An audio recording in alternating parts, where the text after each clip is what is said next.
약 3,800년 전에 유다 베들레헴 땅에 나오미라고 하는 한 여인이 살고 있었습니다. 그녀에게는 남편과 또 어린 두 아들이 있었습니다. 그 여인은 거기서 가족들과 함께 남부럽지 않은 풍족한 삶을 살고 있었습니다. 근데 오늘 성경 본문 1절에 보면 그녀가 거주하던 땅에 아주 큰 흉년이 들었습니다. 당시 흉년이 얼마나 극심했는지 베들레헴 주민들은 양식이 부족해서 큰 고통을 당하고 있었습니다. 그녀의 가족들도 점점 먹고 살기가 아주 힘들어졌습니다. 그녀와 가족들은 하루하루를 버티다가 결국은 고향을 떠나기로 결심했습니다. 그때 그들이 이주하기로 선택한 곳은 다름 아닌 모압 땅이었습니다. 모압 땅은 사해 건너편 동남쪽에 위치한 지역입니다. 지난번 제가 성지순례에 갔을 때 그 모압 땅을 직접 밟아보고 왔습니다. 그림 보이시죠? 사해를 중심으로 동남쪽에 바로 모압이라는 그 지역이 있습니다. 그런데 사랑하는 성도 여러분, 이 모압 땅은 당시 어떤 곳인 줄 아십니까? 그곳에는 우상인 이 그모스 신을 섬기는 이방 족속들이 살고 있었습니다. 신명기 23장 3절에 보면 하나님께서는 우상을 숭배하는 모압 사람들은 영원히 여호와의 총에, 여호와의 회중에 들어올 수 없다고 말씀하셨습니다. 모압 사람들은 우상 숭배자들입니다. 모압 땅은 저주받은 땅입니다. 모압은 하나님께서 선택한 이스라엘 백성들이 살아야 할 이 거룩한 땅이 아닙니다. 그런데 나오미와 그의 가족은 오로지 생존을 위해서 오로지 빵만을 찾아서 오로지 육신의 충족을 채우기 위해서 하나님께서 인도하신 약속의 땅 베들레헴을 버렸습니다. 대신 우상과 이 저주의 땅인 이 모압으로 이주를 했습니다. 영적으로 말하면 베들레헴은 하나님의 품입니다. 이 모압은 세상의 품입니다. 나오미는 허기진 육신의 배를 채우기 위해서 하나님의 품인 베들레헴을 포기하고 세상의 품인 이 모압을 선택했습니다. 우리도 인생을 살다 보면 나오미처럼 아주 힘든 흉년 시절이 찾아올 때가 있습니다. 흉년이다. 그때는 인생의 언제입니까? 그때는 이 불경기라 먹고 살기가 무척 힘들 때입니다. 그때는 취직도 잘 안 될 때입니다. 그때는 장사도 잘 안 될 때입니다. 그때는 이 사업도 잘 안 될 때입니다. 그때는 이 돈이 거의 바닥이 났을 때입니다. 또 빚에 아주 쪼달릴 때입니다. 그때는 하루하루 생존하며 이 버티기가 무척이나 힘들 때입니다. 그때는 가는 길마다 막히고 또 하는 일마다 꼬이고 닥치는 것마다 이 실망할 때입니다. 안타깝게도 요즘 우리 주변에는 많은 사람들이 이 같은 인생의 흉년을 보내면서 어려움 가운데 살아가고 있습니다.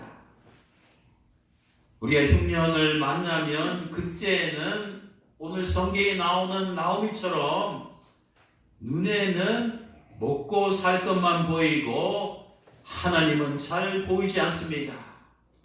그때는 이 머릿속에 빵을 찾을 생각만 가득하고 하나님을 찾을 생각은 사라집니다. 그때는 육신의 생존만이 중요하지 하나님의 계명이나 하나님의 말씀이나 하나님의 약속이나 이런 하나님의 은혜 같은 것은 별로 중요하지 않게 여겨집니다. 입에 거미줄을 치게 생겼는데, 당장 굶어 죽게 생겼는데 신앙이 무슨 소용이 있는가? 이처럼 그때는 이 불신앙적인 생각을 하고 반신앙적인 자세로 비신앙적인 선택을 할 때가 있습니다. 그때는 발걸음이 베들레헴에서 점점 멀어지고 모압으로 점점 더 가까이 다가게 됩니다. 결국 나오미와 가족들은 흉년을 견디지 못하고 하나님보다는 이 육신의 빵을 쫓아서 베들레헴을 등지고 이 우상의 땅 모압으로 들어갔습니다. 오늘 성경에 보면 그들은 거기에서 무려 10년을 거주했습니다. 10년이면 강산도 변한다고 했는데 그동안 그들의 형편과 이 사정이 어떻게 되었을까요? 궁금하지 않아요? 그런데요, 오늘 성경 3절에 보면 모압 땅에 이주한 후에 나오미의 남편 엘리멜렉이 갑자기 죽었습니다. 나오미는 타양 땅에서 졸지에 이 생과부가 되었습니다.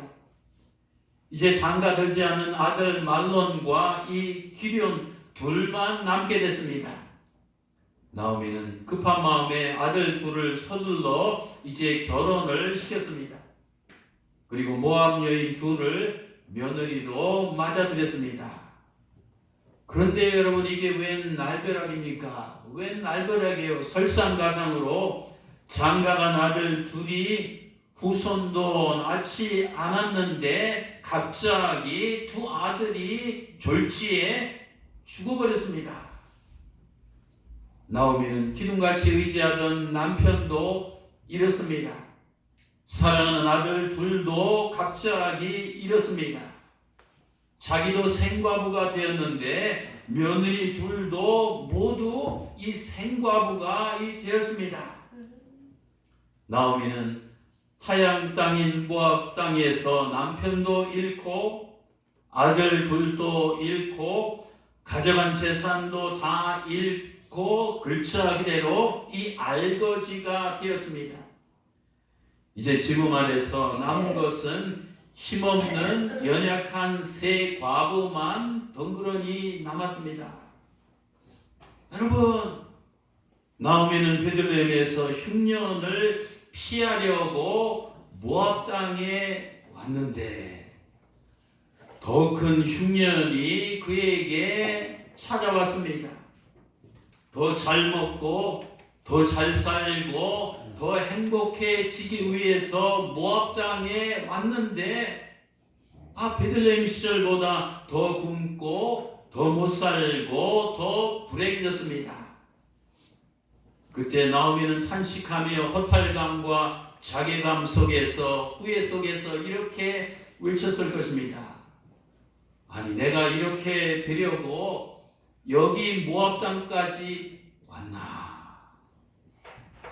실로 모압 땅은 나오미에게 한때는 희망의 땅이었지만 이제는 절망의 땅이 되었습니다.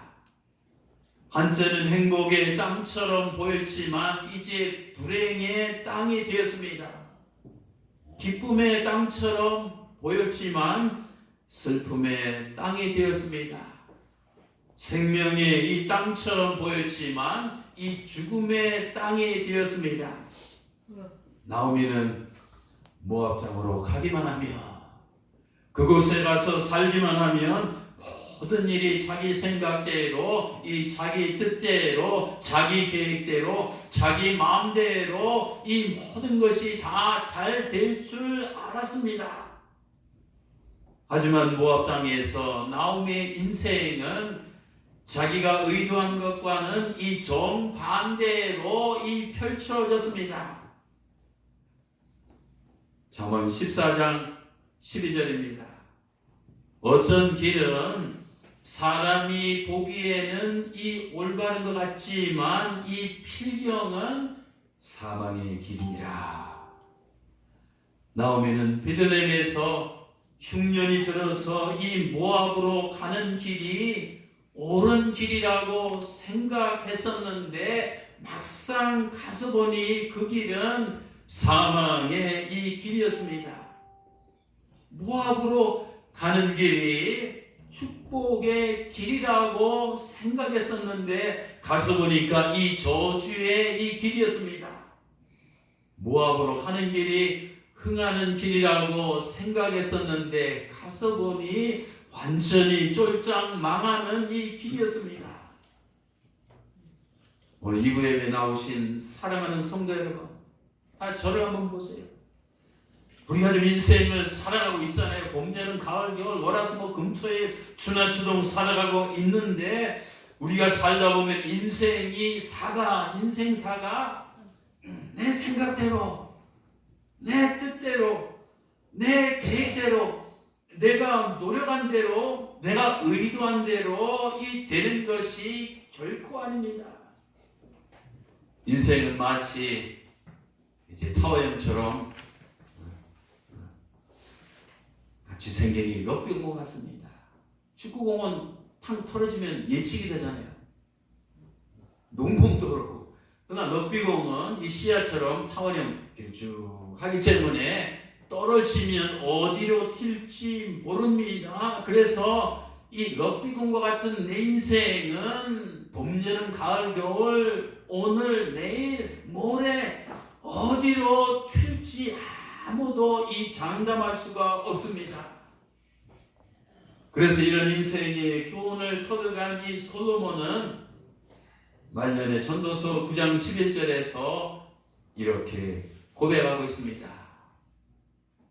내가 세상을 살펴보니 빨리 달리는 사람이라고 해서 경주에서 언제나 1등하는 것은 아니며 또 강하다고 해서 언제나 이 전쟁에서 승리하는 것이 아니다. 또 공부 많이 하고 지혜로운 사람이라고 해서 언제나 이 생활비를 많이 버는 것이 아니며 총명한 사람이라고 해서 언제나 부를 얻는 것도 아니며 유능하다고 해서 언제나 높은 지위를 얻는 것이 아니다. 이것은 사람에게 뜻하지 않는 일이 일어나기 때문이다. 전도서 9장 11절입니다.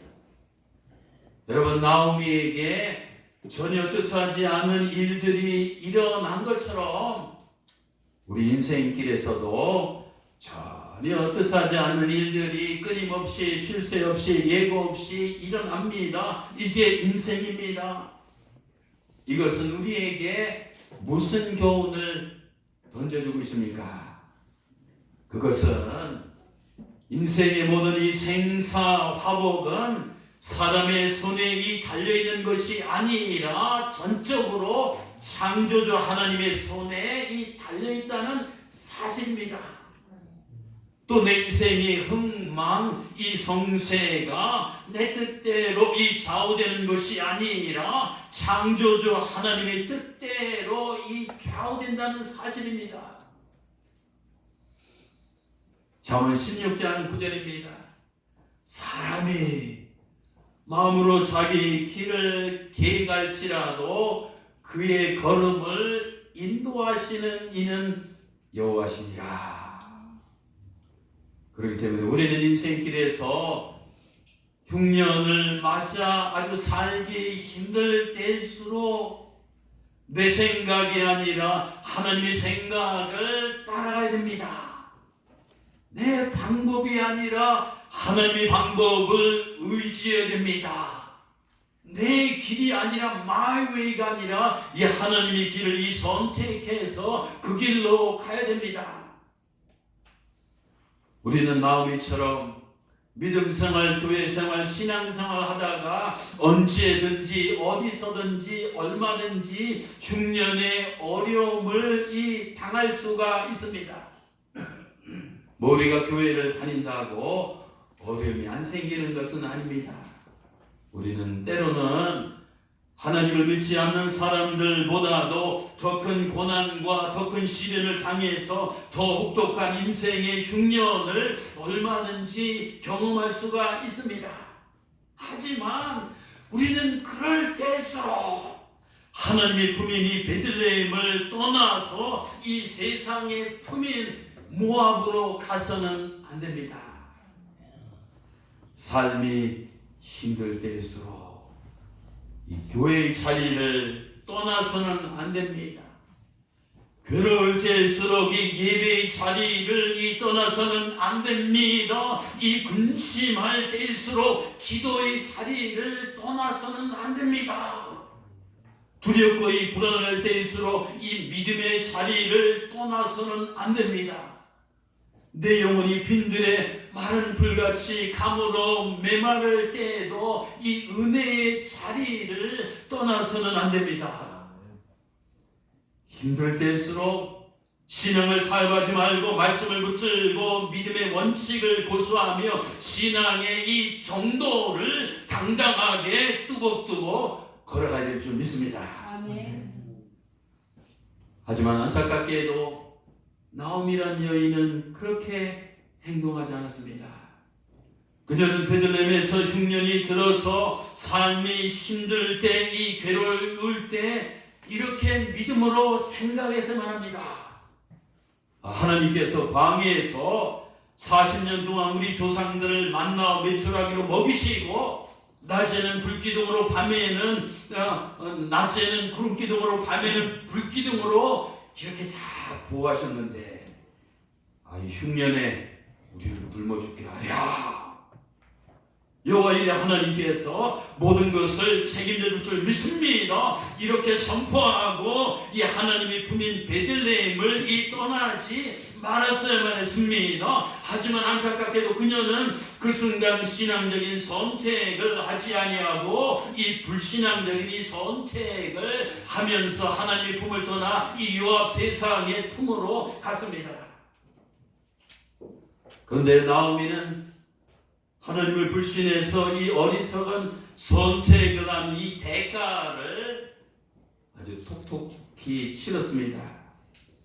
모압 땅에서 최악의 이 고통과 이 환난을 당한 것에 대해서 나오미는 뭐라고 고백을 하고 있습니까? 룻기 1장 21절에 보면 이렇게 말합니다. 여호와께서 나를 징벌하셨고 나를 괴롭게 하셨노라. 즉 내가 이게 고난을 당한 것은 내 벌이다. 여호와 하나님께서 나를 이 징벌하셨고 나를 힘들게 이 환난을 주셨다. 즉 나오미는 자기와 자기 가족이 환난과 이 고통을 당한 것은 모두가 다 불신앙적인 자기 한 사람 때문이라는 사실을 이 뼈저리게 깨달았습니다.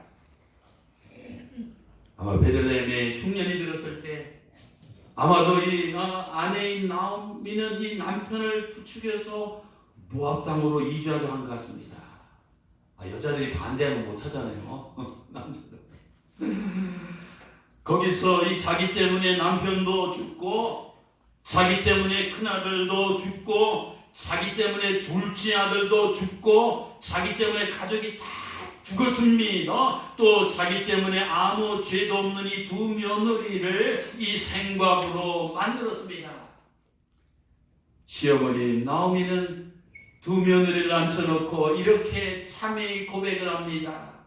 룻기 1장 13절입니다. 여호와의 손이 나를 치셨으므로 나는 너희 두 며느리로 말미암아 더욱 마음이 아프다. 너희가 생과보가 돼서 이렇게 고생하는 것이 결국은 내 죄 때문이다 하면서 서로 부둥켜 오는 장면이 나옵니다.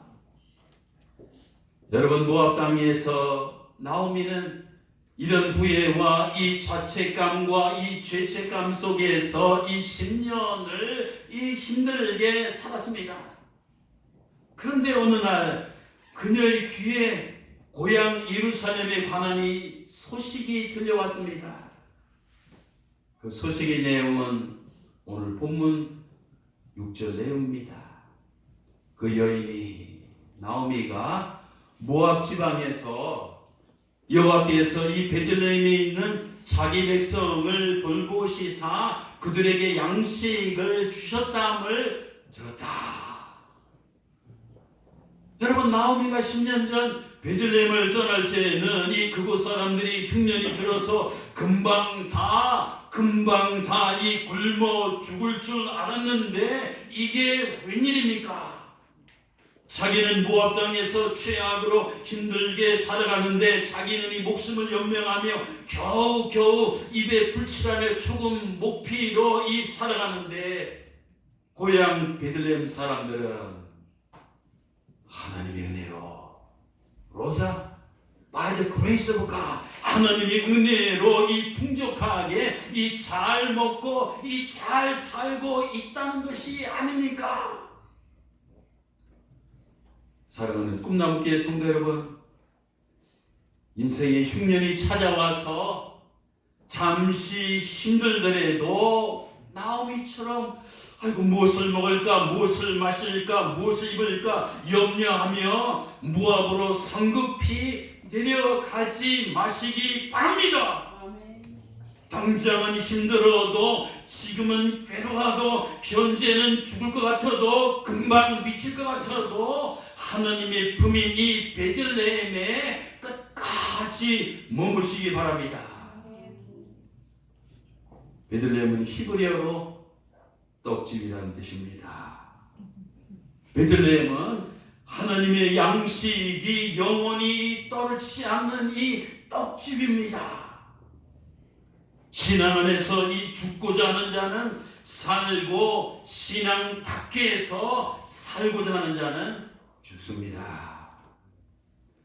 베들레헴에만 머물러 있으면 흉년인 것 같지만 곧 풍년이 찾아옵니다. 죽을 것 같지만 곧 살아납니다. 금방 망할 것 같지만 곧 흥합니다. 왜요? 그것은 하나님께서는 베들레헴에 있는 자기 백성들을 이 돌보시는 분이기 때문입니다. 오늘 6절 말씀 우리 한번 따라서 하시기 바랍니다. 하나님은 자기 백성을 돌보시는 분이다. 여러분 믿습니까? 우리가 불 가운데 물 가운데 어떤 험한 계곡 여러 환난과 풍파와 이 흉년의 한복판에 있어도 이 베들레헴 하나님의 품에 있으면 하나님은 이 자기 백성을 이 돌보시는 이 분입니다.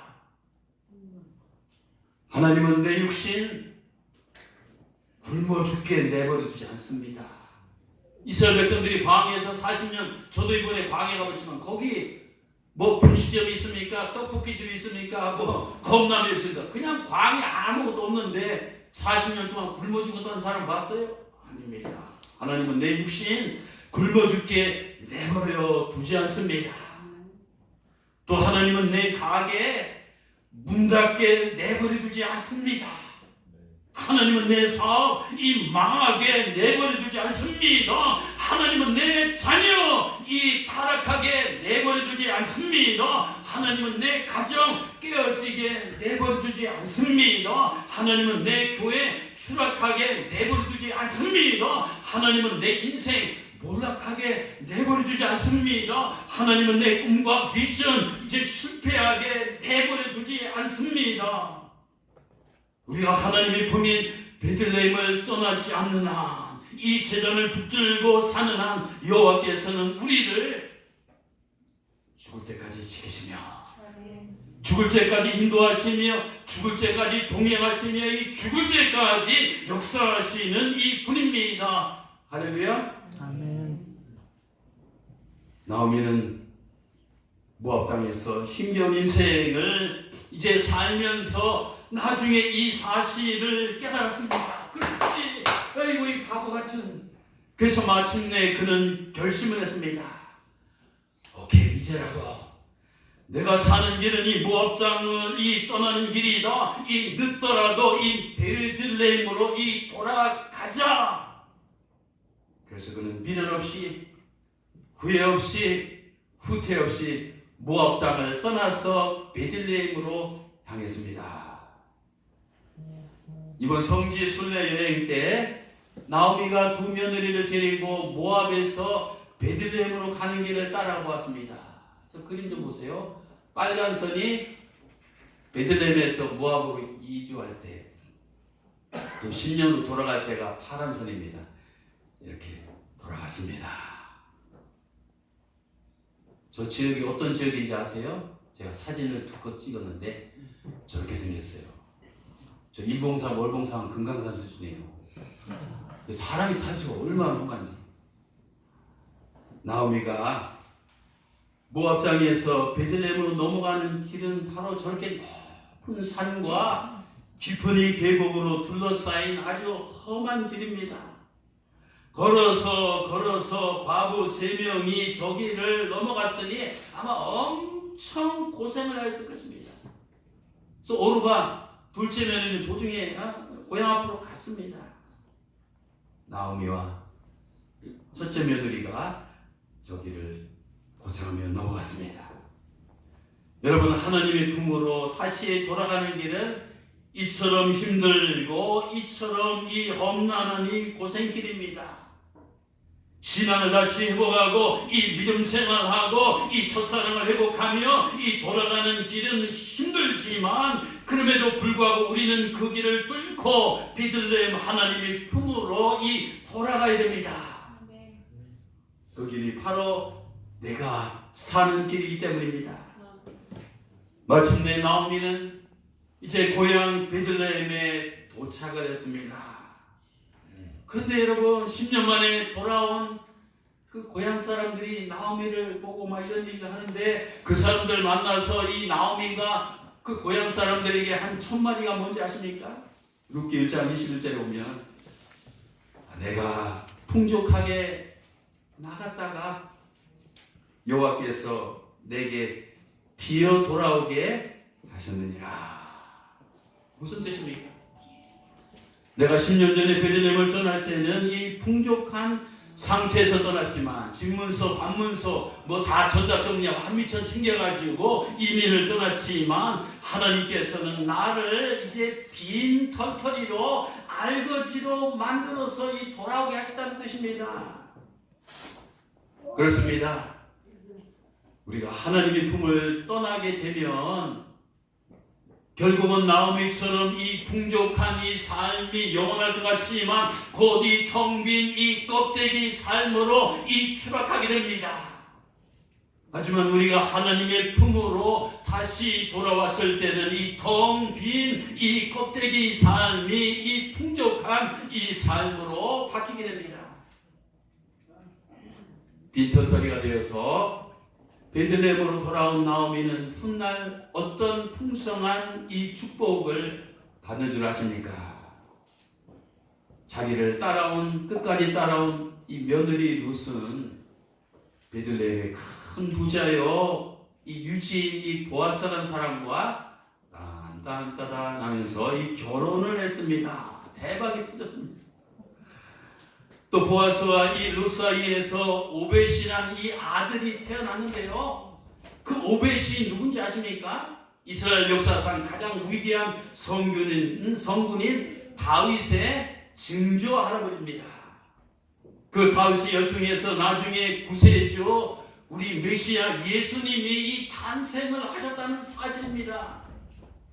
나오미는 모압에서 베들레헴으로 돌아왔기 때문에 그의 인생은 저주받은 삶에서 이 축복된 삶으로 180도 완전히 뒤바뀌었습니다. 이제 말씀을 정리하겠습니다. 베들레헴은 하나님의 품입니다. 모압은 세상의 품입니다. 사랑하는 성도들, 여러분은 지금 현재 어디에, 어느 땅에 이 두 발을 디디고 이 머물고 계십니까? 베들레헴입니까? 아니면 이 모압입니까? 만약 우리가 모압 쪽에 이 머물러 있다면 베들레헴 쪽으로 돌아와야 합니다. 물전한 고기가 살 수 없듯이 하나님의 품을 떠난 인간은 결코 이 살 수 없습니다. 지금도 늦지 않았습니다. 이 돌아가면 됩니다. 베들레헴으로 돌아가서 하나님 창조자 하나님 품에 안기기만 하면 자기 백성을 돌보시는 하나님께서 내 인생의 이 모든 것을 확실히 이 책임을 져주십니다. 이제 세상 모압 쪽은 기웃거리지도 말고 쳐다보지도 맙시다. 내가 살고 내 아내가 살고 내 남편이 살고 내 사랑하는 아들과 딸이 살고 내 며느리가 살고 내 사위가 살고 내 가정이 살고 내 교회가 살고 내 사업이 살고 내 인생이 사는 길은 베들레헴 하나님의 품으로 이 돌아가는 길입니다. 자우지가 하나님의 품으로 돌아오기만 하면 가난한 자가 부욕해야 됩니다. 병든 자가 고침을 받습니다. 이 넘어진 자가 다시 일어날 수 있습니다. 이 저주받은 자가 이 축복받은 자가 됩니다. 인생의 흉년이 풍년으로 이 변합니다.